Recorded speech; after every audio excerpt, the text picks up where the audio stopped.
चलिए अब हमने जबकि आर्बिट्राज के बारे में बहुत सारी चीज़ें पढ़ दी, आर्बिट्राज का कॉन्सेप्ट देखा, उसके बाद में हमने देखा कि आर्बिट्राज में किस तरह से कैश एंड कैरी आर्बिट्राज होता है, रिवर्स आर्बिट्राज होता है। उसके बाद फिर हमने देखा कि एनएससी के ऊपर एक्चुअली में आर्बिट्राजर्स किस तरह से आर्बिट्राज ट्रेडिंग करते हैं। तो बहुत सारी इन्फॉर्मेशन अभी तक आप लोग गैदर कर चुके हैं। तो अभी यहाँ पर अभी बस नहीं है ऐसा नहीं है कि आर्बिट्राज के बारे में आपने सब कुछ जान लिया है, it is just the beginning. तो आपको जो कंटेंट अवेलेबल कराया गया, जो हो सकता है आपके पास पीडीएफ फॉर्मेट में सॉफ्ट कॉपी हो जो आपके पास अवेलेबल हो, या फिर हो सकता है बुक फॉर्मेट में भी अवेलेबल हो, तो वहाँ पर भी आर्बिट्राज को लेकर के काफ़ी अच्छी इन्फॉर्मेशन नॉलेज प्रोवाइड की गई है। तो मैं उसी कंटेंट को आपके साथ एक बार डिस्कस करूँगा, उससे भी कुछ पॉइंट आपके सामने निकल करके आएंगे जो हमारी आर्बिट्राज की जो अंडरस्टैंडिंग को उसको और ज़्यादा स्ट्रॉन्ग बनाएंगे, उसको और ज़्यादा क्लियर बनाएंगे। ठीक है जी। तो हमेशा आपका पढ़ने की अप्रोच भी यही होनी चाहिए कि आपने अगर एक कॉन्सेप्ट कहीं एक जगह से अच्छी तरह से समझ लिया तो वहीं पर फुल स्टॉप नहीं होना चाहिए। यू नेवर नो कि आपने एक जगह से कोई कॉन्सेप्ट बहुत अच्छी तरह से समझ लिया तो हो सकता है कहीं और जगह से आप कुछ इन्फॉर्मेशन उसे और स्ट्रांग बना दे आपके कॉन्सेप्ट को, फिर किसी तीसरी बुक से आप कुछ इन्फॉर्मेशन हासिल करें जो आपके कॉन्सेप्ट को और ज्यादा स्ट्रांग बना दे। ठीक है जी। तो इसी तरह से हम आगे बढ़ते हैं और देखते हैं कि इस कंटेंट में हमारे लिए क्या इन्फॉर्मेशन आ सकती है जो हमारी आर्बिट्राज की अंडरस्टैंडिंग को और ज़्यादा बेहतर और ज़्यादा स्ट्रांग बना देगी। तो सबसे पहली जो लाइन है यहाँ पर वो है arbitrage is simultaneous purchase and sale of an asset. ठीक है जी। कह रहे हैं कि साइमल्टेनियस परचेज एंड सेल होती है, दो अलग अलग मार्केट में आप एक साथ बाई और सेल करते हैं। ठीक है, क्योंकि जो स्प्रेड यानी कि जो डिफरेंस दो अलग अलग मार्केट में अवेलेबल है वो एक साथ वो डिफरेंस दिखाई पड़ रहा है। बात समझ रहे हैं? ऐसा नहीं है कि आपने कैश मार्केट में बाई कर लिया फिर आप सोच रहे हैं चलो यार जो फ्यूचर्स मार्केट में अब थोड़ी देर बाद काम करते हैं, तो ये आर्बिट्राज नहीं कर पाएंगे आप, क्योंकि आर्बिट्राज में सबसे इंपॉर्टेंट चीज़ है दोनों मार्केट के बीच में प्राइस का जो डिफरेंस है, और वो डिफरेंस अगर आप मार्केट में अगर आप सौदे को डिले कर देंगे, ठीक है, एक मार्केट में सौदा डाल देंगे दूसरे मार्केट में सौदा नहीं डालेंगे, तो जो आपके सामने जो आर्बिट्राज की जो अपॉर्चुनिटी है वो हाथ से फिसल जाएगी। ठीक है जी। उसके बाद है कि arbitrage involves activity on one or several instruments assets in one or different markets. एक और बात बताई जा रही है आपको, ये एडवांस आर्बिट्राज एक तरह से, क्योंकि ज़रूरी नहीं है कि आप एक मार्केट में सिर्फ एक असेट बाई करें और दूसरे मार्केट में कोई दूसरा इंस्ट्रूमेंट सेल करें। ये एक बास्केट भी हो सकती है कि आप अलग अलग मार्केट्स के अंदर क्या करें, किसी मार्केट के अंदर कोई इंस्ट्रूमेंट बाई कर रहे हैं और किसी मार्केट के अंदर आप कोई इंस्ट्रूमेंट क्या कर रहे हैं, आप सेल कर रहे हैं, और सबका कंबाइंड रिजल्ट क्या निकल करके आ रहा है कि आपको कुछ पूरी तरह से सेफ प्रॉफिट निकल करके आ रहा है। आगे आपको बात बताई जा रही है कि इस बात को बहुत अच्छी तरह से आप लोग समझ लिए कि in an efficient market arbitrage opportunity में exist only for a shorter period or none at all. कह रहे हैं कि जो एक एफिशिएंट मार्केट है, जो एडवांस मार्केट है, तो उसमें प्राइस की डिस्क्रिपेंसीज जो होती हैं वो कम होती हैं या होती ही नहीं है। तो अगर प्राइस में डिस्क्रिपेंसी आपको दिखाई पड़ रही है, प्राइस के अंदर डिफरेंस दिखाई पड़ रहा है, तो वो हमेशा हमेशा के लिए नहीं है, वो बहुत छोटे से समय के लिए। ठीक है जी। तो आगे बताया जा रहा है आपको कि the moment an arbitrageur spots an arbitrage opportunity he would initiate the arbitrage to eliminate the arbitrage opportunity. कह रहे हैं कि अगर कहीं पर आर्बिट्राज अपॉर्चुनिटी है, यानी कि कोई ऐसा मोमेंट आ रहा है कि जहां पर आपके सामने अलग अलग मार्केट्स का डेटा फ्लैश कर रहा है स्क्रीन के ऊपर और आपको उसके अंदर प्राइस का डिफरेंस दिखाई पड़ रहा है, तो आर्बिट्राजर्स जो होंगे, जो स्मार्ट आर्बिट्राजर्स होंगे, वो आर्बिट्राज अपॉर्चुनिटी को ग्रैब करना चाहेंगे। वो माल जहां पे सस्ता होगा वहां से उठाना चालू करेंगे, और जहां पे माल महंगा चल रहा होगा वहां पे वो माल सेल करना चालू करेंगे। तो ऐसे आर्बिट्राजर्स भी होंगे जो और ज्यादा उसके अंदर कूदने लगेंगे और होगा ये कि जहां पे माल सस्ता चल रहा था उसका रेट बढ़ने लगेगा, और जहां पे माल महंगा चल रहा था वहां पे माल क्या होने लगेगा और गिरने लगेगा, क्योंकि बहुत सारे लोग उस मार्केट के अंदर क्या करने लगेंगे, सेल करने लगेंगे। तो एक बात पहले ये बताई गई कि एक तरफ तो आर्बिट्राज अपॉर्चुनिटी बहुत ही थोड़ी देर के लिए होती है, और अगर होती भी है तो आर्बिट्राजर्स उसके अंदर घुस आते हैं, जिसकी वजह से वो अपॉर्चुनिटी क्या हो जाती है, खत्म हो जाती है। तो कहने का मतलब ये जो समझिए आप, अगर एग्जाम से आगे निकल करके ये जो मार्क्स वाली बात होती है ना, जो आधे से ज्यादा स्टूडेंट्स के दिमाग में यही घुसा रहता है कि मार्क्स कितने मिल जाएंगे, उससे आगे निकल करके एज ए प्रोफेशनल काम करने की कोशिश करते हैं आप या करना चाहते हैं आप, तो आप समझिए इन बातों को जो आपसे बोली जा रही हैं कि आर्बिट्राज अपॉर्चुनिटी ये मोमेंट भर के लिए होती है, बहुत थोड़ी देर के लिए होती है। आपको उतनी ही देर में सारा कैलकुलेशन अपना करके बहुत ही एकदम स्ट्रांग माइंडेड, स्ट्रांग हेडेड होकर के आपको वो डिसीजन लेना पड़ता है। ठीक है जी, आगे आपको बताया जा रहा है कि arbitrage occupies a prominent position in the futures world as a mechanism that keeps the prices of futures contracts aligned properly with the prices of the underlying asset। बहुत अच्छी बात बताई जा रही है आपको बताया जा रहा है कि भाई आर्बिट्राज जो है उसकी बहुत इंपॉर्टेंस है फ्यूचर्स मार्केट के अंदर, क्योंकि फ्यूचर्स प्राइसेस जो होते हैं वो किससे निकल करके आ रहे हैं, स्पॉट प्राइसेस से निकल करके आ रहे हैं। तो फ्यूचर्स प्राइसेस बिल्कुल एकदम सही हो, बिल्कुल एकदम फेयरली प्राइस्ड हो, बिल्कुल एकदम सही प्राइस के ऊपर ट्रेड करें। ये कैसे संभव हो पाता है? ये आर्बिट्राज के माध्यम से संभव हो पाता है, क्योंकि अगर फ्यूचर प्राइसेस स्पॉट प्राइसेस से बहुत ही ज्यादा ऊपर नीचे होंगे, यानी कि अपने फेयर प्राइसेस से बहुत ज्यादा दूर होंगे, तो उसके अंदर आर्बिट्राजर्स आ जाएंगे।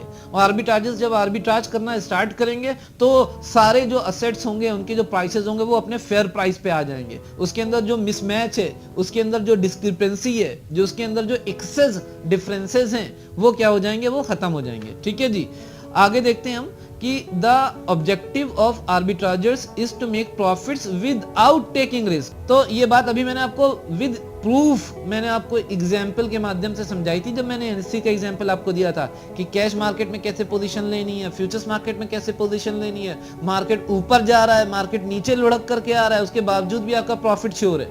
ठीक है जी, तो इस तरह से जो आर्बिट्राजर्स होते हैं वो मार्केट के अंदर एकदम रिस्क फ्री प्रॉफिट बनाना चाहते हैं। आगे देखते हैं हम, कह रहे हैं कि the complexity of activity is such that it may result in losses as well. कह रहे हैं कि लेकिन आर्बिट्राज करना इतना इजी नहीं है कि बस आपने डिफरेंस देखा, एक जगह बाई कर लिया, दूसरी जगह सेल कर लिया और आखिर में बड़े मजे से प्रॉफिट बना करके चलते बने। ऐसा नहीं है भाई। प्रॉफिट्स को कैलकुलेट करते समय जो मैंने आपको बताया था कि इंटरेस्ट का खर्चा जोड़ना पड़ेगा, आपको जो ट्रांजैक्शन कॉस्ट आएंगी उनको देखना पड़ेगा। तो आपका कैलकुलेशन बड़ा स्मार्ट होना चाहिए। ऐसा ना हो कि थोड़े से प्रॉफिट के चक्कर में एक बड़ी सी इंटरेस्ट कॉस्ट आ जाए आपके ऊपर, ये ट्रांजैक्शन कॉस्ट जो है आपके प्रॉफिट को लॉस में कन्वर्ट कर दे। बात समझ रहे हैं आप? तो आपको ये सारे कैलकुलेशंस आपको करने पड़ेंगे।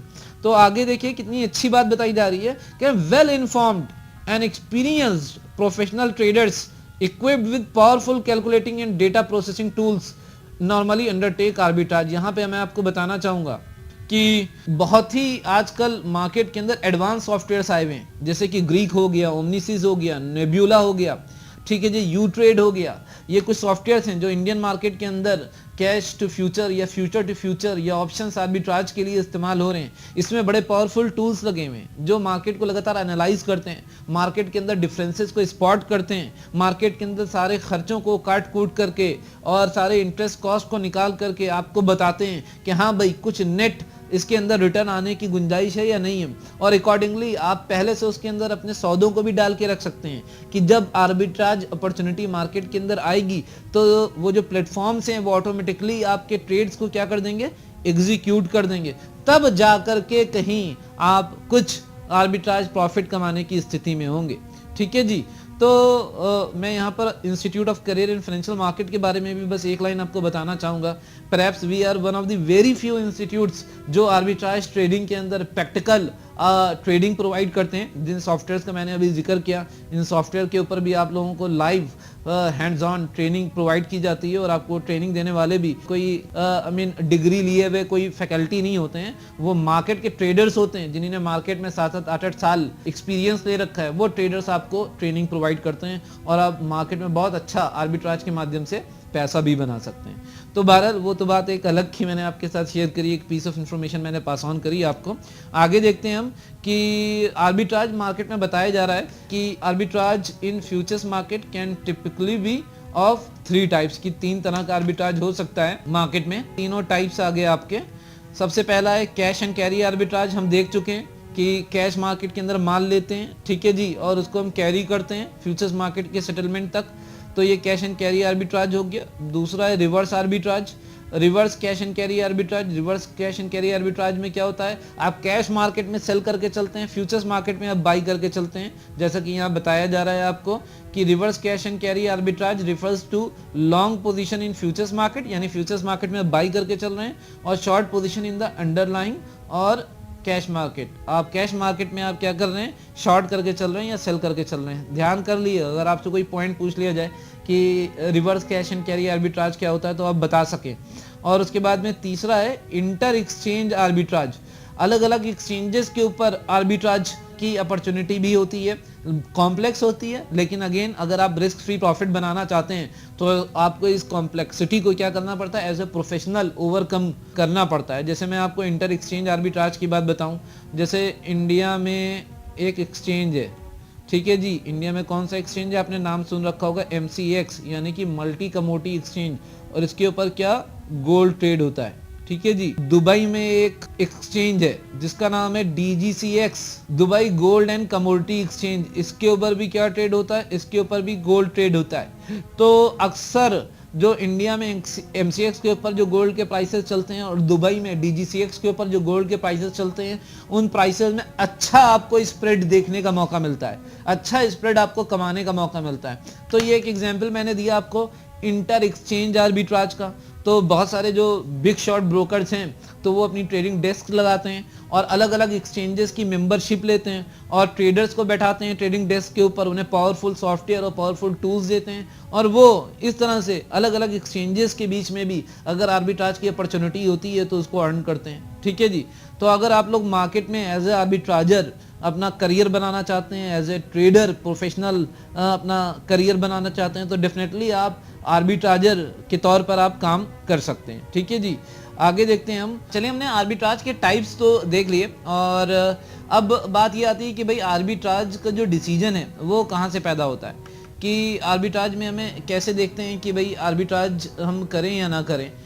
भाई स्क्रीन के ऊपर जो हमें एक सिचुएशन फ्लैश हो रही होती है कि भाई स्पॉट प्राइस और फ्यूचर प्राइस के अंदर जो एक डिफरेंस दिखाई पड़ता है वो तो सर्टेनली अपनी जगह एक फैक्ट होता ही है जो सिर्फ देखने भर से हमें पता चल जाता है।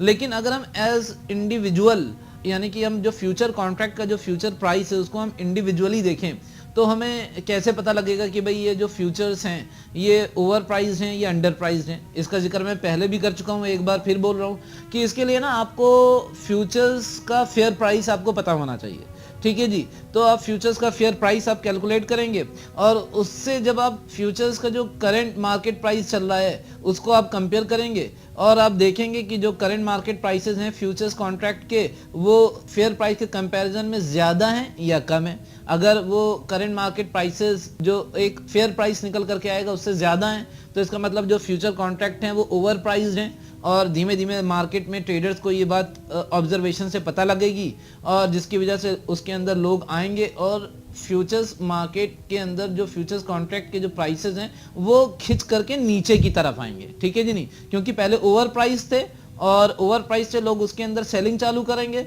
जब सेलिंग चालू करेंगे तो सेलिंग प्रेशर आएगा और फ्यूचर के जो प्राइसेस हैं वो फिर नीचे की तरफ आएंगे। और इसका उल्टा भी हो सकता है कि अगर फ्यूचर करंट मार्केट प्राइसेस जो हैं फ्यूचर्स कॉन्ट्रैक्ट के वो स्पॉट प्राइस के कंपैरिजन में अगर नीचे हैं, कम है, तो इसका मतलब जो मार्केट के अंदर जो फ्यूचर्स कॉन्ट्रैक्ट ट्रेड हो रहे हैं वो अंडर प्राइस्ड ट्रेड हो रहे हैं। तो जब मार्केट में लोग इस बात को ऑब्जर्व करेंगे तो क्योंकि मार्केट में जो फ्यूचर्स कॉन्ट्रैक्ट हैं वो अंडर प्राइस्ड हैं तो उनको बाई करेंगे और क्योंकि उसके अंदर जब बाइंग आएगी तो खिंच करके ऊपर की तरफ जाएंगे, ठीक है जी। तो इस तरह से एक फ्यूचर्स मार्केट के अंदर हमें बाई पोजीशन लेनी चाहिए या सेल पोजीशन लेनी चाहिए। तो हम फ्यूचर्स मार्केट के अंदर बाई करेंगे या सेल करेंगे, ये डिसीजन कहाँ से निकल करके आएगा, ये ऐसे निकल करके आएगा जब हम स्पॉट प्राइसेस की मदद से उसके अंदर कॉस्ट ऑफ कैरी जोड़ करके हम एक फ्यूचर्स का फेयर प्राइस निकालेंगे और उस फेयर प्राइस को हम करंट मार्केट प्राइस से क्या करेंगे, हम कंपेयर करेंगे। तो इस फैक्ट को ही यहाँ पर बताया गया है और आपको बताया गया है कि भाई बहुत बड़ी कोई गणित नहीं है, इसके अंदर कोई बहुत बड़ा कैलकुलेशन नहीं है, सिंपल मैथमेटिक्स है कि fair futures price equal to spot price और प्लस कॉस्ट ऑफ कैरी, ठीक है जी। यहाँ पर S stand for spot price and C stand for holding cost या कैरिंग कॉस्ट। तो इस फार्मूले का जो एडवांस वर्जन है वो यहाँ पर कुछ इस तरह से कि F is equal to S bracket में 1 प्लस R की पावर T। तो यहाँ पर जो कॉस्ट ऑफ कैरी है यानी कि जो इंटरेस्ट की जो कॉस्ट है वो लगातार क्या करती रहती है, स्पॉट प्राइस के ऊपर कंपाउंड होती रहती है, ठीक है जी। तो एक तरह से ये कंपाउंडिंग फार्मूला है जहां पर जो कॉस्ट ऑफ कैरी है वो लगातार स्पॉट प्राइस के साथ क्या हो रही है, कंपाउंड हो रही है। जो बच्चे, जो कैंडिडेट्स कंपाउंड इंटरेस्ट का फंडा समझते होंगे उन्हें ये बात समझ में आ रही होगी कि यहाँ पर ये फार्मूला क्या है अपने आप में। ये अपने आप में एक कंपाउंड इंटरेस्ट का फार्मूला है, क्योंकि कॉस्ट लगातार क्या हो रही है, कंपाउंड हो रही है, कॉस्ट की कंपाउंडिंग हो रही है। ठीक है जी। तो future price is equal to spot price और ब्रैकेट में 1 + r की पावर t। ठीक है जी। और यहाँ पर t जो है वो पीरियड ऑफ टाइम हो गया, और इसका एक और एडवांस वर्जन आ गया। यहाँ पर f is equal to s into e की पावर आर टी है। ये कॉन्टिन्यूअस कंपाउंडिंग है। यहाँ पर तो जो कंपाउंडिंग हो रही है वो पीरियड वाइज हो रही है। यहाँ पर जो हम इंटरेस्ट कॉस्ट ले रहे हैं ना, वो हम ले रहे हैं तिमाही ले रहे हैं, छमाही ले रहे हैं या सालाना ले रहे हैं। यहाँ पर जो इंटरेस्ट कॉस्ट ले रहे हैं ना, वो हम कॉन्टिन्यूअस ले रहे हैं। ठीक है जी। तो ये कॉन्टिन्यूअस कंपाउंडिंग इसको बोलते हैं। तो उसके लिए formula f is equal to s into e की पावर आर टी। तो साइंटिफिक कैलकुलेटर या आपके पास एक्सेल शीट है, उसके अंदर आप क्या कर सकते हैं, इसको कैलकुलेट कर सकते हैं। तो चलिए अब इसी से जुड़े हुए हम एक दो एग्जांपल्स भी देखते हैं, जिससे हमें एक कैलकुलेशन का भी आइडिया हो जाएगा कि किस तरह से हम इन फार्मूले की मदद से हम फेयर प्राइस को कैलकुलेट करते हैं। चलिए जल्दी से हम इन एग्जांपल्स के ऊपर आ जाते हैं। चलिए अब हमारा जो पहला एग्जांपल आ रहा है वो है जिसके अंदर हमें फ्यूचर्स आर ओवर वैल्यूड बताए गए हैं, यानी कि कैश के कंपैरिजन में फ्यूचर्स क्या है, ओवर वैल्यूड है। तो हम कैश मार्केट में बाई करेंगे और फ्यूचर मार्केट में क्या करेंगे, सेल करेंगे। तो उसी का एक एग्जांपल जो है वो आपके सामने आ रहा है। देखते हैं ये एग्जांपल क्या है। हमें दिया गया है कि कोई स्टॉक ए है, उससे रिलेटेड डेटा दिया गया है जो कि अगस्त 1, 2008 का है। अगस्त 1, 2008 को जो उसके कैश मार्केट के अंदर जो प्राइस चल रहा था वो क्या चल रहा था, 1500 रुपया चल रहा था। और उसका जो दिसंबर फ्यूचर्स चल रहे थे वो 1520 रुपए के चल रहे थे। तो जो दोनों रेट हैं, ये दोनों रेट ही अगस्त 1 के हैं और एक ही समय के रेट हैं। ठीक है जी। कैश मार्केट भी अगस्त 1 का रेट है और दिसंबर फ्यूचर्स भी अगस्त 1 का रेट है। यानी कि 1 अगस्त को आपने टर्मिनल ओपन किया और टर्मिनल पे जो आपने कैश मार्केट में आपने प्राइस चेक किया स्टॉक ए का, तो 1500 रुपए का था। और उसी समय आपने देखा कि फ्यूचर मार्केट के अंदर जो दिसंबर फ्यूचर्स, स्टॉक ए के जो दिसंबर फ्यूचर्स ट्रेड हो रहे थे, ठीक है जी, वो कितने के ट्रेड हो रहे थे, वो 1520 रुपए के ट्रेड हो रहे थे। तो अब आपको 20 रुपए का एक स्प्रेड दिखाई पड़ रहा है। ठीक है जी। तो उसके बाद एक और पीस ऑफ इंफॉर्मेशन दी गई है कि यहाँ पर जो कॉस्ट ऑफ कैरी है वो 8% पर एनम है। ठीक है जी, जो कि इन्हीं ने कन्वर्ट कर दिया है मंथली बेसिस के ऊपर, तो 0.75% पर मंथ है। तो अब क्या करेंगे, हम जो दिसंबर फ्यूचर कॉन्ट्रैक्ट है उसका हम क्या करेंगे, एक फेयर वैल्यू निकालेंगे और उस फेयर वैल्यू को हम, ये जो करंट मार्केट प्राइस चल रहा है 1520 रुपए का, उससे क्या करेंगे, हम कंपेयर करेंगे। ठीक है जी। तो अगर हमें ये दिखाई पड़ेगा कि हाँ भाई दिसंबर फ्यूचर्स प्राइस जो मार्केट में इस समय चल रहा है वो फेयर वैल्यू के कंपैरिजन में ज्यादा है, तो हम डिसाइड करेंगे कि हाँ भाई ये दिखने में तो आ रहा है ऐसा कि दिसंबर फ्यूचर्स जो इस समय मार्केट में ट्रेड हो रहे हैं ये ओवर वैल्यूड ट्रेड हो रहे हैं। यानी कि मार्केट को सेंस आएगा आगे चल करके, मार्केट में ट्रेडर्स इस बात को ऑब्जर्व करेंगे और ये जो प्राइस है ये किस तरफ लौट करके आएगा, अपनी फेयर वैल्यू की तरफ लौट करके आएगा। तो क्या होगा कि जब दिसंबर फ्यूचर्स अगर मार्केट के अंदर ओवर वैल्यू ट्रेड हो रहे हैं तो हम फ्यूचर्स मार्केट के अंदर क्या करेंगे, हम सेल करेंगे और कैश मार्केट के अंदर हम क्या करेंगे, बाई करेंगे। तो हम जो आर्बिट्राज का जो एक ट्रेडिंग डिसीजन लेते हैं उसकी स्टार्टिंग कहाँ से होती है, उसका स्टेप 1 होता है जो फ्यूचर कॉन्ट्रैक्ट मार्केट के अंदर ट्रेड हो रहे हैं उसकी फेयर वैल्यू कैलकुलेट करने से। ठीक है, तो चलिए हम फेयर वैल्यू कैलकुलेट करते हैं और हमारा फार्मूला वही रहेगा कि जो फेयर वैल्यू है वो किस तरह से हम लोग कैलकुलेट करते हैं, fair value is equal to जो मार्केट में स्पॉट वैल्यू चल रही है और उसको मल्टीप्लाई करेंगे, हम ब्रैकेट में ले लेते हैं ई की पावर आर टी। ठीक है जी, जिसके अंदर आर जो रहेगा वो इंटरेस्ट रेट रहेगा और जो टी रहेगा वो टाइम रहेगा। ठीक है जी। और यहाँ पर इसके अंदर जो कॉस्ट ऑफ कैरी हम लोग कैलकुलेट करते हैं वो cost of carry continuous compounding के मेथड के थ्रू हम कैलकुलेट करते हैं। ठीक है जी। तो यहाँ पर देखिए मैं बताया भी गया, हमारे लिए जो स्पॉट वैल्यू आ गई है वो क्या आ गई है, 1500 रुपया आ गई है। ठीक है जी। और मल्टीप्लाइड बाई ई की वैल्यू क्या हो गई, 2.71828 ये होती है ई की वैल्यू। और उसकी पावर आर यहाँ पर क्या है, 8% पर एनम है। ठीक है जी। तो जिसको यहाँ पर किस में कैलकुलेट कर लिया, 0.75% पर मंथ में। अच्छा मैं यहाँ पर आपको एक बात बता दूं कि जब हम e की पावर RT लेते हैं तो जो R होता है और T होता है, ये तो पता है कि R क्या है, इंटरेस्ट रेट है, और T क्या है, टाइम है। तो R और T का जो पैरामीटर होना चाहिए वो सेम होना चाहिए, ठीक है। जैसे कि अगर हम R किस में ले रहे हैं, पर एनम ले रहे हैं, यानी कि इंटरेस्ट रेट हम कौन सी ले रहे हैं, सालाना ले रहे हैं, तो T भी किस में आएगा, ईयर में आएगा। बात समझिएगा मेरी आप। अगर हम R किस में ले रहे हैं, R अगर हम किस में ले रहे हैं, मंथ में ले रहे हैं, यानी कि हम मंथली इंटरेस्ट रेट ले रहे हैं, तो T भी हम किस में निकालेंगे, मंथ्स में निकालेंगे, यानी कि टाइम का जो हम एक ड्यूरेशन लेंगे वो भी किस में लेंगे, हम मंथ्स में लेंगे। तो कोई और पैरामीटर हम चूज करते हैं तो दोनों R और T का जो पैरामीटर है, टाइम का जो पैरामीटर है, वो क्या होना चाहिए, सेम होना चाहिए। बच्चे अक्सर इसके अंदर गलती कर देते हैं कि इंटरेस्ट रेट तो एनुअल ले लेंगे, टाइम किस में ले लेंगे, मंथ में ले लेंगे। तो ये गलती नहीं करना चाहिए। और आपको बड़ा ताज्जुब होगा कि यहाँ पर इस एनआईएसएम मॉड्यूल के अंदर जो क्वेश्चन दिया गया है वो भी गलत सॉल्व किया गया है, क्योंकि जिस बंदे ने ये क्वेश्चन टाइप किया है और लिखा है उसने भी बहुत बड़ी मिस्टेक कर रखी है। वो मिस्टेक मैं अभी आपको दिखाने जा रहा हूँ। देखिए हुआ क्या है, और मैंने इसको करेक्ट क्यों नहीं किया है, मैं आपके सामने करेक्शन कर रहा हूँ, क्योंकि बहुत सारे लोगों के पास ये बुक होगी तो मैं इस क्वेश्चन को चेंज करके कोई दूसरा क्वेश्चन भी दे सकता था, लेकिन मैं चाहता था कि आपको इसी क्वेश्चन के ऊपर मैं करेक्शन करके आपको दिखाऊं। तो जैसे कि यहाँ पर बताया गया है, यहाँ पर 1500 रुपये स्पॉट प्राइस लिया गया, ये बिल्कुल फिगर सही है, ई ले लिया गया है। और यहाँ पे इंटरेस्ट रेट क्या ले लिया गया है, ये 0.0075 कैसे आ रहा है, यहाँ पर आपको पता है कि इंटरेस्ट रेट क्या है, 0.75% पर मंथ कैलकुलेट की गई है। उसको जब 100 से हम डिवाइड करेंगे, परसेंट में है ना, तो क्या हो जाएगा, ये 0.0075 हो जाएगा। तो ये 0.0075 ऐसे आ गया, ठीक है जी। और उसके बाद यहाँ पे 5/12 है, यहाँ पर गलती हो गई है, क्योंकि अब ये जो इंटरेस्ट रेट थी ये कैसी हो गई है, ये हो गई है मंथली, ठीक है। लेकिन जो टी था वो इन्हीं ने एनुअल ले लिया है, क्योंकि हमें बताया गया है कि यहाँ पर अगस्त 1 है और दिसंबर के फ्यूचर्स हैं, तो यहाँ पर ये कितना टाइम हो गया है, यहाँ पर टाइम जो हो गया वो हो गया 5 मंथ्स का, ये हो गया 5 मंथ्स का टाइम है। अब 5 मंथ्स के टाइम को जब t बराबर है 5 मंथ्स और इसको हमने क्या कर दिया, 5/12 कर दिया, तो ये टाइम किस में कन्वर्ट हो गया, जैसे ही हमने 12 से इसको डिवाइड कर दिया, क्योंकि एक साल में 12 महीने होते हैं, ये तो बताने की ज़रूरत नहीं है आपको। तो जैसे ही 5 महीनों को हमने 12 से डिवाइड कर दिया, तो जो t निकल करके आएगा, वो जो भी फिगर निकल करके आएगी, ठीक है जी, वो किस में होगी, वो ईयर्स में होगी, ठीक है। यहाँ पर जो भी वैल्यू निकल करके आएगी वो किस में होगी, ईयर में होगी। हमको ये बात अच्छी तरह से समझ में आनी चाहिए। तो यहाँ पर किया क्या है कि R तो मंथली ले लिया है, लेकिन जो T था वो क्या ले लिया है, वो ईयरली ले लिया।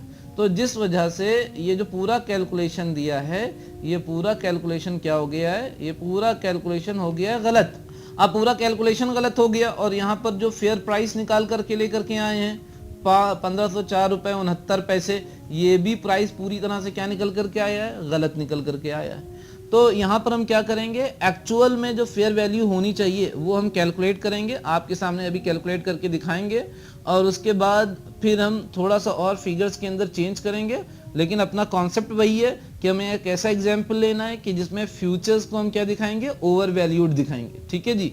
तो जो एक क्वेश्चन का जो ऑब्जेक्टिव था वो कहीं से लूज नहीं होगा कि आपको एक ऐसा न्यूमेरिकल करके हम दिखाएं जिसमें फ्यूचर्स को ओवर वैल्यूड दिखाया गया, और उसके अकॉर्डिंग जो आपने ट्रेडिंग स्ट्रेटजी बनाई, जो आपने ट्रेडिंग डिसीजंस लिए, और उसके बेसिस के ऊपर जो आपको प्रॉफिट और लॉस का सिनेरियो खड़ा हुआ, वो पूरा कैलकुलेशन मैं करके दिखाऊंगा। लेकिन यहाँ पर आपको ये दिखाना जरूरी था कि किस तरह से, बताइए कि यहाँ पर जो एनआईएसएम का मॉड्यूल तैयार किया गया उसमें इतनी बड़ी और इतनी भारी मिस्टेक कर दी गई है, ठीक है जी। तो अब हम क्या करते हैं कि अब अपना पूरा कैलकुलेशन करते हैं। तो हम क्या करते हैं, हम सेम काम करते हैं कि यहाँ पर हम R जो है वो किस में ले लेते हैं, ईयर में ले लेते हैं, यानी कि 8/100, ठीक है जी, 8/100 हो गया। उसके बाद क्या हुआ, T किस में ले लेते हैं फिर, क्योंकि हमने R एनुअल लिया है तो 8/100 हो गया, और T हम अगर एनुअल लेंगे यानी कि ईयर में लेंगे तो क्या हो जाएगा, ये 5/12 हो जाएगा, ठीक है। चाहे आप ऐसा करें या मैं आपको एक और कैलकुलेशन करके दिखा रहा हूँ, या आप ऐसा करें, मैं दूसरे पेन से आपको चेंज करके दिखा रहा हूँ, या आप ऐसा करेंगे, दोनों की वैल्यू सेम ही निकलेगी। आप 1500 स्पॉट वैल्यू, ई की वैल्यू निकली 2.71828, ठीक है जी। और उसके ऊपर में अब आर आप मंथली ले लिए, जैसे कि 0.75 है तो 0.75 अपॉन 100 कर दिया। अब देखिएगा आप यहाँ पे हमने आर के ले लिए, मंथली ले लिए, तो हम टी भी क्या लेंगे, मंथ लेंगे। तो मंथ में बस 5 मंथ है तो 5 का 5 ही लिखेंगे, 5/12 नहीं करेंगे हम, ठीक है, क्योंकि हमने आर भी मंथ में ली है, तो हम टी भी किस में ले रहे हैं, मंथ में ले रहे हैं। तो आप चाहे आप ऐसे कैलकुलेट करिए, चाहे आप ऐसे कैलकुलेट करिए, ठीक है जी, दोनों में आपका जो एग्जाम्पल का जो आंसर आएगा वो आपका दोनों का कैलकुलेशन की जो वैल्यू है वो सेम आएगी, जो फेयर वैल्यू कैलकुलेट होकर के आएगी वो सेम आएगी। तो मैं आपको इतना जोर इसलिए दे रहा हूं क्योंकि सारी चीज समझिए और at the end of the day जो आप कैलकुलेशन करिए वो गलत कर दिए तो सारी मेहनत के ऊपर पानी फिर जाएगा ना। यही नहीं, इसके अंदर एक और भारी गलती हो रखी है। जब यहाँ पर एनुअल इंटरेस्ट रेट को मंथली इंटरेस्ट रेट के अंदर कन्वर्ट किया गया, जो कि पहले 8% पर एनम थी और यहाँ पर 0.75% पर मंथ दिखा रही, ये वैल्यू जो निकाली है ये भी गलत निकाली है, क्योंकि जब हम इंटरेस्ट रेट दी हुई है पर एनम दे रखी है बराबर 8%, और उसको जब हम पर मंथ में निकालेंगे तो 8/12 करेंगे, जो कि तकरीबन आएगी 0.67%, ठीक है जी। तो ये वैल्यू भी गलत दे रखी, इस तरह से आर का कैलकुलेशन भी गलत है, उसको फार्मूले के अंदर गलत ढंग से पुट इन भी किया गया है। तो मैं इस क्वेश्चन को पूरी तरह से गलत करता हूँ, ठीक है जी। और अब इसी डेटा को थोड़ा सा और इम्प्रूव करके करेक्ट करके आपको एक नया क्वेश्चन बना करके देता हूँ अब, और जिससे कि आपको एक सही एग्जाम्पल आपको समझ में आ सके। तो इतना सब कुछ करने की क्यों ज़रूरत थी? करने की ज़रूरत थी क्योंकि मैं आपको दिखाना चाह रहा था कि किस तरह से आर और टी में बच्चे गलती कर देते हैं और जिसकी वजह से उनका क्वेश्चन क्या हो जाता है, गलत हो जाता है। और जब मैं उस क्वेश्चन को कर रहा था तो यहाँ पर इतनी सारी गलतियाँ निकल आई ठीक है जी। एनीवेज कोई बात नहीं, तो मैं आपके सामने इसी क्वेश्चन के बेसिस के ऊपर एक करेक्ट क्वेश्चन लगा रहा हूँ। चलिए उसको देखते हैं। ये क्वेश्चन आ गया आपके सामने। अब जो हमारा क्वेश्चन है वो ये है फाइनली कि अगस्त 2008 का डेटा अवेलेबल है स्टॉक ए का, जिसमें कैश मार्केट में जो प्राइस चल रहा है वो चल रहा है 1500 रुपया, और दिसंबर के जो फ्यूचर्स हैं वो हैं 1570 रुपये। यहाँ पर हमने फिगर थोड़ी सी चेंज कर दी है। और इम्प्लाइड कॉस्ट ऑफ कैरी कितनी है, 8% पर एनम की, और जो कॉन्ट्रैक्ट मल्टीप्लायर है लॉट बोलिए आप, तो वो 100 शेयर्स की है, ठीक है जी। तो यहाँ पर अगस्त 1 को ये दोनों रेट दिखाई पड़ रहे हैं। जो कैश मार्केट का रेट है ये भी अगस्त 1 का है, और जो दिसंबर फ्यूचर का रेट है तो ये भी अगस्त 1 का है। अगेन वही बातें मैं करूँगा कि आप टर्मिनल पे बैठे आपको कैश मार्केट का रेट 1500 दिखाई पड़ रहा है, दिसंबर फ्यूचर का रेट 1570 रुपये दिखाई पड़ रहा है। तो अब आपको 70 रुपये का जो डिफरेंस दिखाई पड़ रहा है, आप ये देखना चाह रहे हैं कि इसके अंदर आर्बिट्राज बनता है या नहीं बनता है। तो इसके लिए हम स्टेप 1 क्या करेंगे, स्टेप 1 हमारा क्या होगा कि calculate fair price of future. तो ये हमारा पहला स्टेप होगा। हम फार्मूला लगाएंगे वही कि फेयर प्राइस बराबर क्या होता है, बराबर एस इंटू ई की पावर आर टी। हमारा एस कितना चल रहा है, यानी कि स्पॉट प्राइस कितना चल रहा है, 1500 रुपया चल रहा है। ई की वैल्यू आ गई 2.7828, ठीक है जी। और आर कितना है, 8/100 हो गया, और टी कितना है, 5/12 हो गया। तो यहाँ पर जो दोनों वैल्यू ली हमने, 8/100 भी एनुअल इंटरेस्ट रेट है और 5/12 भी क्या हो गया, ये ईयर में कन्वर्ट हो गया, ठीक है जी। तो जल्दी से इसकी वैल्यू आप निकाल लिए, 1500 इंटू 2.71828, और इस सब की वैल्यू कितनी आई, ये आ गई वैल्यू हमारी 0.03333, इस तरह से होती चली जाएगी। अगेन हम इसकी वैल्यू निकाल लेते हैं जल्दी से। देखिएगा कैसे निकालते हैं इस कैलकुलेटर का इस्तेमाल करके। तो आप पहले लिखेंगे 2.71828, ठीक है जी। और उसके बाद में आपको मैं दिखा भी दूं कौन सा फंक्शन इसके अंदर आप इस्तेमाल कर सकते हैं। ये आपको फंक्शन इस्तेमाल करना है x की पावर y वाला, ठीक है जी। तो ये हो गया 1500, और आपने क्या किया, 2.7828 ऑलरेडी लिख दिया है, और उसके बाद आप ये फंक्शन दबा देंगे x की पावर y, और y की वैल्यू क्या है, 0.0333, कई बार आप लिख देंगे, इज इक्वल टू कर देंगे आप, क्या वैल्यू आ गई इसकी, 1.033895, ठीक है जी। तो आपने वैल्यू इसकी लिख दी मल्टीप्लाइड बाई 1.0333895, ठीक है। जितना ज़्यादा ले लिएगा उतना ज़्यादा बढ़िया है। तो फिर अगेन इसको मल्टीप्लाई कर देंगे, मल्टीप्लाइड बाई 1500, और ये जो वैल्यू आ गई हमारी तकरीबन आ गई ये 1550। हम 0.84 को छोड़ देते हैं ताकि फिर कैलकुलेशन हमारा थोड़ा सा स्मूथ हो जाएगा। तो हम इसको सिर्फ 1550 ही एज्यूम कर रहे हैं to make our calculation easy, ठीक है। और हम वापस आ जाते हैं अपने एग्जाम्पल के ऊपर। तो हमारा एग्जाम्पल हमें क्या बता रहा था कि दिसंबर का जो फ्यूचर कॉन्ट्रैक्ट ट्रेड हो रहा है वो 1570 रुपये का ट्रेड हो रहा है, लेकिन उसकी जो फेयर प्राइस हमने कैलकुलेट करी, जो थियोरेटिकल फेयर प्राइस कैलकुलेट किया, वो 1550 रुपये कैलकुलेट किया। यानी कि स्पॉट प्राइस कितना था, 1500 रुपया था, और हमारी जो कॉस्ट ऑफ कैरी जो निकल करके आई, सिर्फ कॉस्ट ऑफ कैरी जो निकल करके आई वो एक तरह से 1550 माइनस 1500, और वो 50 रुपए की निकल करके आई, ठीक है जी। तो 1500 रुपये स्पॉट प्राइस था, 1550 रुपये उसका फेयर प्राइस निकल करके आ रहा है। तो हमने देखा कि इस तरह से 50 रुपए की हमारी कॉस्ट ऑफ कैरी आ रही है। अब अगर 50 रुपए की कॉस्ट ऑफ कैरी आ रही है और बाहर से अगर हम चीज़ों को ऑब्जर्व करें, कैश मार्केट का प्राइस देखें जो कि 1500 रुपये का चल रहा है, और दिसंबर फ्यूचर्स का करंट मार्केट प्राइस देखें तो 1570 रुपये का चल रहा है, और फेयर प्राइस हमने कितना निकाला, 1550 रुपया निकाला, जिससे हमें पता चल रहा है कि कॉस्ट ऑफ कैरी 50 रुपये की आ रही है। तो देख करके ही हमें चीज़ें समझ में आ रही हैं कि जो एक कैश एंड कैरी आर्बिट्राज होता है, अगर हम थ्योरेटिकली अगर हम इसको ऑब्जर्व करें तो हमें क्या दिखाई पड़ रहा है कि 1500 रुपये का माल हम क्या ले लें, कैश मार्केट में ले लें, कैश मार्केट में हम 1500 रुपये का माल ले लें, ठीक है जी। और क्या करें, उसे हम 5 महीने के लिए क्या रखें, अपने पास रखें, जिसकी वजह से हमें कितनी लागत देनी पड़ जाएगी, 50 रुपए की कॉस्ट ऑफ कैरी हमें आ जाएगी, ठीक है जी। क्योंकि हमें क्या करना पड़ेगा, कैश मार्केट में जो हम स्टॉक खरीदेंगे ना उसको फाइनेंस करना पड़ेगा, तो उसके ऊपर 5 महीने के लिए जो कॉस्ट ऑफ कैरी आ जाएगी वो 50 रुपये आ जाएगी, जिससे इसकी टोटल लागत क्या पड़ रही है, हमारे 1550 रुपये पड़ रही है।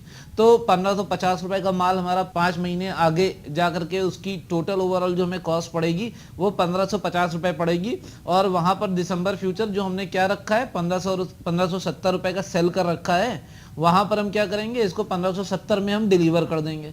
तो हमने बाई किया 1550 पे और सेल कितने पे कर दिया, 1570 पे सेल कर दिया। इस तरह से हमें 20 रुपए क्या हो सकता है, प्रॉफिट हो सकता है। ये एक थ्योरेटिकल वे है देखने का कैश एंड कैरी आर्बिट्राज का, लेकिन प्रैक्टिकली ऐसा नहीं होता है।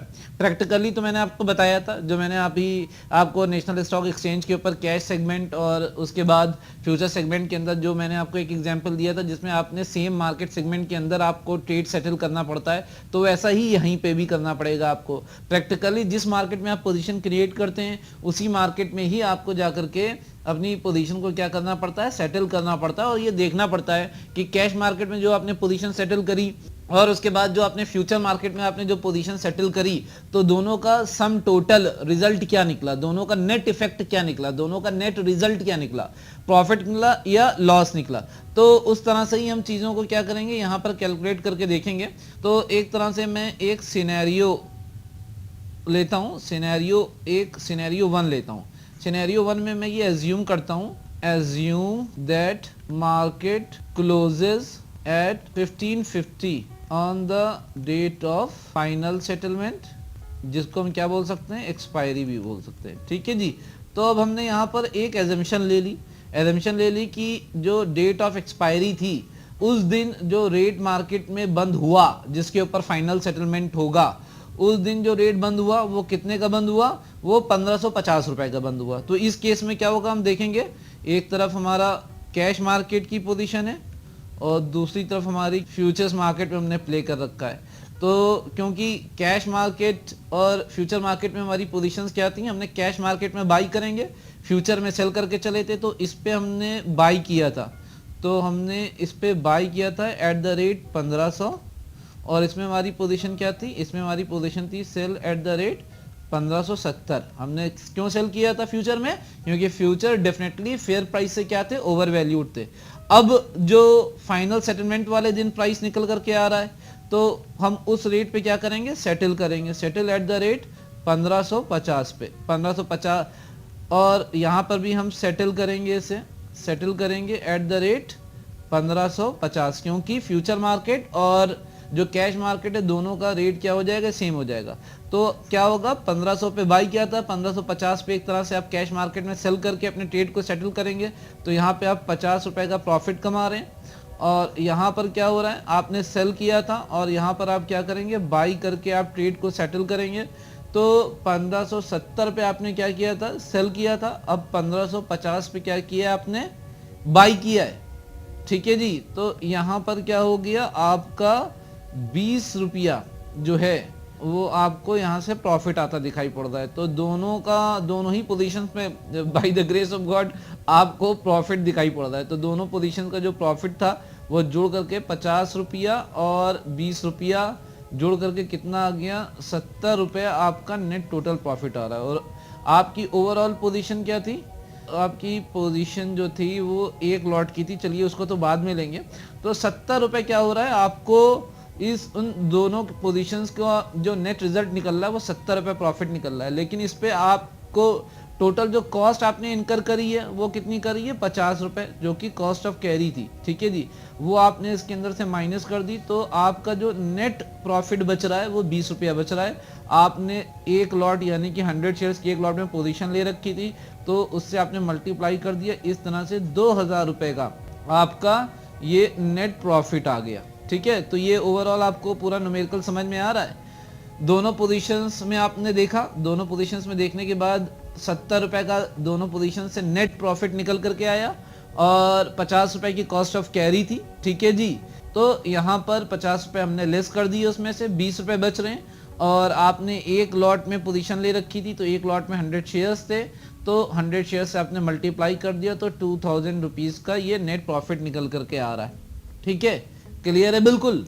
तो इस तरह से हमने आपको पहले भी एक एग्जांपल दिया था, और यहाँ पर क्योंकि बुक में ये दोनों न्यूमेरिकल्स दिए थे तो उनको लेना ज़रूरी था। बुक में जो प्रॉब्लम थी, जो वहाँ पर एरर है मैं बोलूँगा, तो उसको भी मैंने आपको बताया। उस एरर को एक्सप्लेन करना भी ज़रूरी था कि किस तरह से आपको आर और टी सेम पैरामीटर के बेसिस पर आपको लेने होते हैं।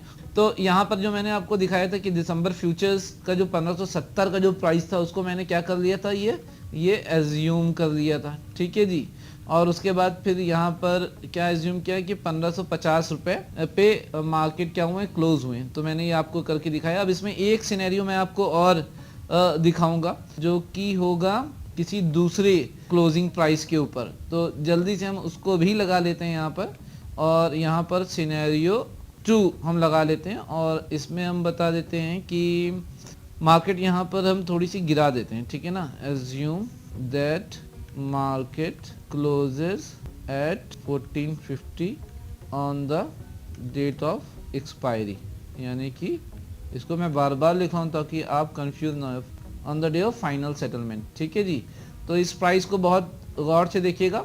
1450 के प्राइस के ऊपर हम क्या कराएंगे, क्लोजिंग कराएंगे। ठीक है जी, तो हमारी दो मार्केट्स में हमारी पोजीशंस हैं, एक तरफ है कैश मार्केट और दूसरी तरफ है फ्यूचर्स मार्केट। हमने क्या कर रखा था, कैश मार्केट में हमने बाई किया था एट द रेट 1500, और फ्यूचर्स मार्केट क्योंकि फ्यूचर्स ओवर वैल्यूड थे तो फ्यूचर्स को हमने सेल किया था एट द रेट 1570। ठीक है ना, अब क्योंकि 1450 रेट हो गया मार्केट क्लोजिंग वाले दिन, तो हम क्या करेंगे, सेटल करेंगे एट द रेट 1450, और इसमें क्या करेंगे, हम सेटल करेंगे एट द रेट 1450। दोनों को सेम रेट पे हमें सेटल करना पड़ेगा, कैश मार्केट और फ्यूचर मार्केट को, क्योंकि on the day of expiry cash market और फ्यूचर मार्केट के प्राइसेस कन्वर्ज हो जाते हैं, क्योंकि उनके बीच का जो टाइम डिस्टेंस है वो क्या हो जाता है, खत्म हो जाता है। तो बाई आपने 1500 पे किया था, आपको सेटल करना पड़ेगा 1450 पे, यानी कि आप सेल करके सेटल करेंगे तो क्या हो जाएगा, आपका एक तरह से 50 रुपए का आपको लॉस दिखाई पड़ रहा है।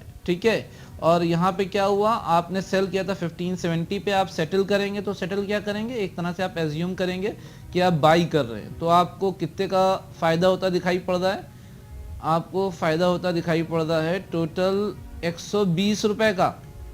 ठीक है, तो एक बहुत अच्छा प्रॉफिट आपने फ्यूचर्स मार्केट में कमाया।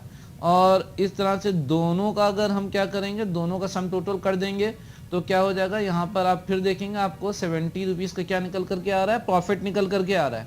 और इसमें से फिर कॉस्ट ऑफ कैरी अब क्या कर देंगे, घटा देंगे। ये जो है ये कॉस्ट ऑफ कैरी है। ठीक है जी, तो यहाँ पर क्या हो जाएगा, आपका 20 रुपए का नेट प्रॉफिट आ रहा है सारे कॉस्ट ऑफ कैरी हटाने के बाद भी। और क्योंकि आपने 100 शेयर्स यानी कि 1 लॉट में पोजीशन ले रखी थी, इसलिए टोटल आपका प्रॉफिट कितना निकल करके आ रहा है, 2000 रुपीज़ निकल करके आ रहा है। तो हमने सिनेरियो 1 देखा, सिनेरियो 2 देखा, और दोनों सिनेरियोज में हमने देखा कि आपका जो प्रॉफिट है एक तरह से क्या है, सिक्योर्ड है कॉस्ट ऑफ कैरी को निकालने के बाद भी। तो इसी वजह से मैंने पहले भी बताया था, फिर बता रहा हूँ आपको कि ये जो आर्बिट्राज ट्रेडिंग है ये बहुत ही ज़्यादा पॉपुलर है। बस आपको मार्केट की बहुत अच्छी समझ होनी चाहिए, आप कैलकुलेशन पे बहुत अच्छा होना चाहिए आपको, आपके पास बहुत ही एडवांस ट्रेडिंग प्लेटफॉर्म्स होना चाहिए जिसमें आप एडवांस ट्रेडिंग स्ट्रेटजीज बना करके डाल सकें, जिसमें आप अलग अलग मार्केट में साइमल्टेनियसली पोजीशंस ले सकें, तो you can really mint money. ठीक है जी। तो सिनेरियो 1 और सिनेरियो 2 को अब हमने देख लिया, और अब हम आगे बढ़ चलिए, अब हम स्टार्ट करते हैं reverse cash and carry arbitrage को। बहुत इंटरेस्टिंग है, और आर्बिट्राज तो खैर आपको लग ही रहा होगा, बड़ी अच्छी ट्रेडिंग स्ट्रेटजी है जिसमें एक जो प्रॉफिट होता है वो ऑलमोस्ट सिक्योर्ड होता है। तो reverse cash and carry arbitrage क्या होता है, वो जब हम इन प्राइसेस को देखेंगे ना तो हमें ज़्यादा इजीली समझ में आ जाएगा कि यहाँ पर कैश मार्केट का प्राइस क्या दिया हुआ है, 100 रुपया दिया हुआ है, और उसी स्टॉक का जो फ्यूचर्स प्राइस चल रहा है दिसंबर का, यहाँ पर एक एग्जाम्पल ले रखा है, वो 90 रुपये चल रहा है। तो यहाँ पर हम देख रहे हैं कि जो कैश मार्केट प्राइस जो है वो ग्रेटर देन है फ्यूचर्स प्राइस से। ठीक है ना। तो ऐसी स्थिति में जो होती है एक reverse cash and carry arbitrage की स्थिति पैदा होती है, क्योंकि आर्बिट्राज में क्या होता है, दो साइमल्टेनियसली आप मार्केट्स के अंदर प्राइसेस को ऑब्जर्व करते हैं, और एक मार्केट के अंदर प्राइस ज़्यादा चल रहा है, दूसरी मार्केट के अंदर प्राइस कम चल रहा है, यानी कि प्राइसेस के अंदर डिफरेंस चल रहा है।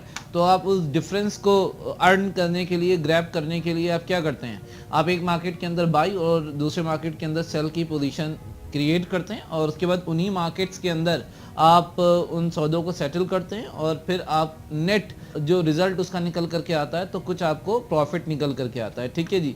तो यहाँ पर दिखाई पड़ रहा है कि कैश मार्केट में 100 रुपया प्राइस चल रहा है, और दिसंबर के जो फ्यूचर्स का प्राइस चल रहा है वो 90 रुपया चल रहा है। तो आप क्या करेंगे, आप कैश मार्केट में सेल करेंगे, और दिसंबर के फ्यूचर्स को आप क्या करेंगे, आप बाई करके चलेंगे भाई, क्योंकि आपको पता है महंगा माल क्या होगा, हमेशा सेल होगा। ठीक है जी। और सस्ता माल क्या होगा, बाई किया जाएगा। तो कैश मार्केट में आपने क्या किया, सेल किया, और दिसंबर के फ्यूचर्स को क्या कर लिया, बाई कर लिया। यहाँ पर दिखने में ये चीज़ बड़ी इजी दिखाई पड़ रही है, और है भी, लेकिन इसके अंदर एक एजम्पशन है। वो एजम्पशन आपको पता होनी चाहिए कि reverse cash and carry arbitrage किस स्थिति में पॉसिबल हो पाएगा, क्योंकि यहाँ पर आप कैश मार्केट में क्या कर रहे हैं, आप स्टॉक्स को सेल करके चल रहे हैं। ठीक है जी। अब कैश मार्केट के अंदर आप स्टॉक्स सेल करके चल रहे हैं, तो इसका मतलब आपके पास स्टॉक्स अवेलेबल होंगे। तो यहाँ पर कुछ बड़ा अच्छा कंटेंट दिया हुआ है जो मैं आपको दिखाना चाहूँगा कि the assumption in implementing this arbitrage opportunity is that, कहना ये एजम्पशन है कि that the arbitrage has got the stocks to sell in the cash market which will be bought back at the time of reversing the position. कहना ये assumption है कि जिस समय आप ये आर्बिट्राज के अंदर इंटर कर रहे हैं, यानी कि जिस समय आप ये आर्बिट्राज की पोजीशन मार्केट में क्रिएट कर रहे हैं, उस समय ऑलरेडी आपके पास स्टॉक्स पड़े हुए जिनको आपने क्या कर दिया, सेल कर दिया, और जब जिस दिन एक्सपायरी आएगी या जिस दिन सेटलमेंट की डेट आएगी उस दिन आप क्या करेंगे, उन स्टॉक्स को वापस बाई कर लेंगे। तो ये एजम्पशन है, क्योंकि यहाँ कैश मार्केट में सेल करके चल रहे हैं तो आपको माल डिलीवर करना पड़ेगा, आपको स्टॉक्स डिलीवर करने पड़ेंगे। ठीक है जी। लेकिन इससे जो पहले वाला जो आर्बिट्राज केस था, जो cash and carry arbitrage direct था, जिसके अंदर आप कैश मार्केट में बाई कर रहे थे, तो उल्टे आपको स्टॉक्स मिलेंगे, आपको डिलीवर तो करने नहीं थे। फ्यूचर में सेल करके चल रहे थे आप, और फ्यूचर में आपको कुछ डिलीवर करना नहीं होता है, फ्यूचर में तो कैश सेटलमेंट होता है, सिर्फ प्रॉफिट एंड लॉस का एडजस्टमेंट होता है। तो वहां पर उस समय आपके पास स्टॉक्स थे या नहीं थे ये मैटर नहीं करता था। लेकिन यहां पर जब आप reverse cash and carry arbitrage कर रहे हैं, तो यहां पर क्योंकि आप कैश मार्केट के अंदर आप सेल की पोजीशन क्रिएट कर रहे हैं, तो आपके पास स्टॉक्स पड़े होना चाहिए। ठीक है जी। लेकिन आप उन स्टॉक्स को वापस क्या कर लेंगे, आप बाई कर लेंगे, जैसे अभी आपने एग्जाम्पल में अभी आप देखेंगे। ठीक है जी। आगे देखिए, एक बहुत अच्छी बात लिखी हुई है और आपके लिए बहुत बड़ी इंफॉर्मेशन की भी बात है ये कि if stock is not available, अगर आपके पास माल नहीं पड़ा है, ठीक है जी, arbitrageur needs to borrow the stocks to implement the arbitrage. अगर आपके पास माल नहीं पड़ा है, यानी कि आपके पास स्टॉक्स नहीं पड़े हैं, तो क्या होगा, तो क्या आप ये arbitrage, reverse cash and carry arbitrage नहीं कर पाएंगे, क्योंकि आपको कैश में तो सेल करके चलना है, और जब सेल करेंगे तो आपको कैश मार्केट में आपको स्टॉक्स डिलीवर करने पड़ेंगे। तो अगर आपके पास स्टॉक्स नहीं है तो क्या होगा, उस केस में क्या आप आर्बिट्राज नहीं करेंगे? नहीं, आप उस केस में भी आर्बिट्राज कर सकते हैं अगर आप किसी से वो स्टॉक्स बारो कर लें। जैसे कि आप कैश मार्केट में फंड्स बारो करते हैं, तो उसी तरह से आप reverse cash and carry arbitrage में जब स्टॉक्स सेल करके चल रहे हैं तो आप किसी से स्टॉक्स बोरो कर सकते हैं, जिससे कि आप यहाँ कैश मार्केट में डिलीवरी कर सकें, क्योंकि आपने सेल की पोजीशन क्रिएट करी है। वैसे मैं आपको बता दूं कि यहाँ इंडिया में जो स्टॉक्स बोरोइंग है वो उतना इजी नहीं है। हालांकि नेशनल स्टॉक एक्सचेंज ने इसके दिशा में काफ़ी इनिशिएटिव्स लिए हैं, और एक स्टॉक लेंडिंग एंड बोरोइंग पूरा सेगमेंट भी है जो काम कर रहा है, लेकिन फिर भी वो सेगमेंट उतना ज़्यादा एक्टिव नहीं है, और मार्केट में स्टॉक्स को बोरो करना उतना इजी नहीं है जितना कि फंड्स को बोरो करना है। तो अगर आपके पास स्टॉक्स पहले से पड़े हैं, ये मैं प्रैक्टिकली बता रहा हूँ, थ्योरेटिकली तो आप स्टॉक्स बोरो करिए और आप सेल कर दिए, उन स्टॉक्स को डिलीवर कर दिए, थ्योरेटिकल बात अलग है। लेकिन मेरा एक फर्ज बनता है कि मैं आपको एक प्रैक्टिकल सिनेरियो भी बताऊं। प्रैक्टिकली स्टॉक्स को बोरो करना उतना इजी नहीं होता है जितना कि फंड्स को बोरो करना हो। तो आप reverse cash and carry arbitrage practically तभी इजीली कर सकते हैं जब आपके पास स्टॉक्स पड़े हुए हों, या फिर आप किसी ब्रोकर के साथ अच्छी रिलेशनशिप में हो, आप एज ए प्रोफेशनल ट्रेडर काम कर रहे हैं, आप जिस ब्रोकर के टच में है उसके पास माल पड़ा है अगर, तो वो आपको स्टॉक्स क्या कर सकता है, आपको लेंड कर सकता है, यानी कि आप उस ब्रोकर से स्टॉक बोरो भी कर सकते हैं। ठीक है जी। या आप ऐसी ट्रेडर कम्युनिटी में बैठे हो जहां पर स्टॉक बोरोइंग क्या होती हो, इजीली चलती हो, तो भी आप क्या कर सकते हैं, स्टॉक्स बोरो कर सकते हैं। लेकिन थोड़ी सी उसके अंदर दिक्कत आती है इन कंपैरिजन टू फंड बोरो करना।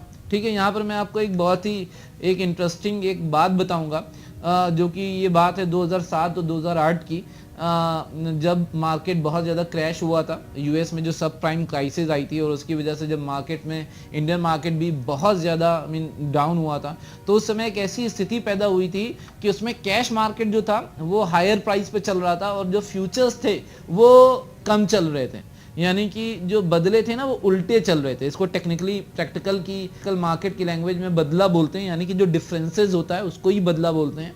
तो जो बदले चल रहे थे, जो डिफरेंसेस चल रहे थे वो उल्टे चल रहे थे। उल्टे चल रहे थे मतलब कैश महंगा बिक रहा था, यानी कि कैश मार्केट में स्टॉक्स महंगे बिक रहे थे, और फ्यूचर क्या बिक रहे थे, सस्ते बिक रहे थे। जबकि नॉर्मली क्या होता है, कैश मार्केट थोड़ा सा कम होता है, और कॉस्ट ऑफ कैरी की वजह से जो फ्यूचर्स होता है वो क्या होता है, वो थोड़ा सा महंगा होता है। ठीक है जी।